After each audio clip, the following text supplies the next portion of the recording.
Hi CFB. Today's CCMR lesson is an interesting one. It is on understanding and comparing your award packages for college. You've been accepted to college. Now what do we do? So first let's look at the breakdown. When we look at what that cost of attendance is, and what that means is that total estimated cost for 1 year of going to college, there are two things that we look at. We look at the direct cost, which is the tuition, fees, housing, and meal plans, and then we look at indirect costs. Those are books, supplies, transportation, miscellaneous, and other personal expenses. With financial aid, we look at what is called the Student Aid Index, the SAI. The Student Aid Index is an eligibility index number that your college's financial aid office uses to determine how much federal student aid you would receive if you attend a particular school. So what they look at is that cost of attendance that we talked about. We subtract that from the Student Aid Index, and then what we get is that number, which is that financial need.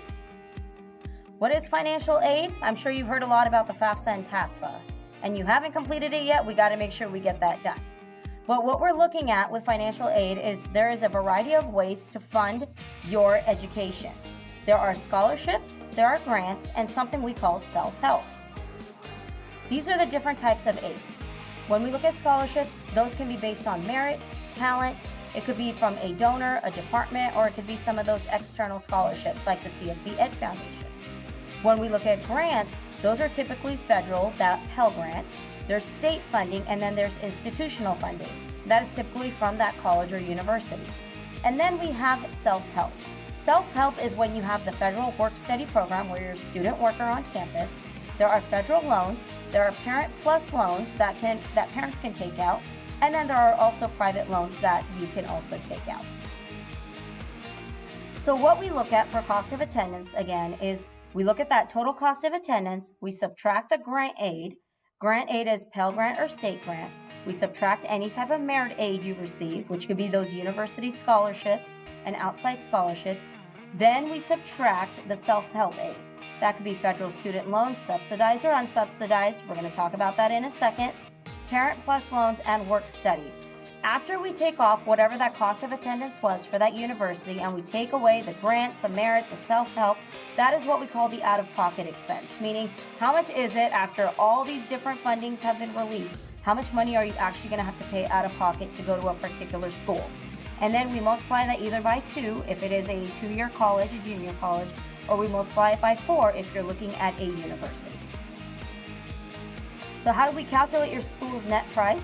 This is what the federal student aid government has out. So if, let's say the cost of attendance for a particular university was $9,500. That's the official published rate that the college has.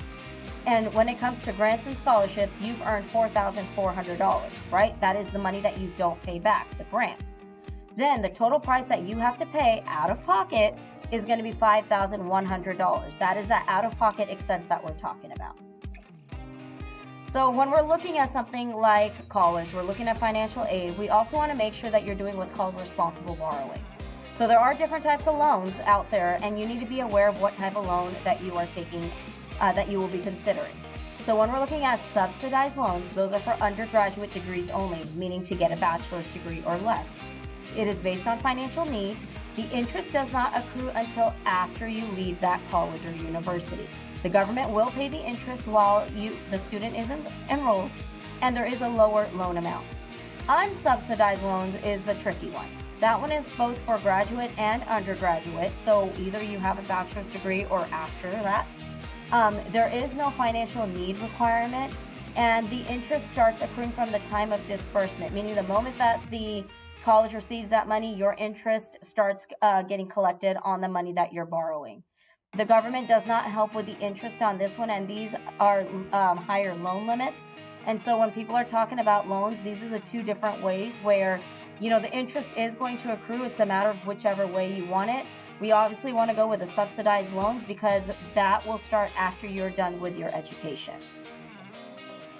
So when we're looking at what is that total of everything we got to look at, and when we're looking at our financial aid packages, number one, look at the cost of attendance. Look at what will get covered.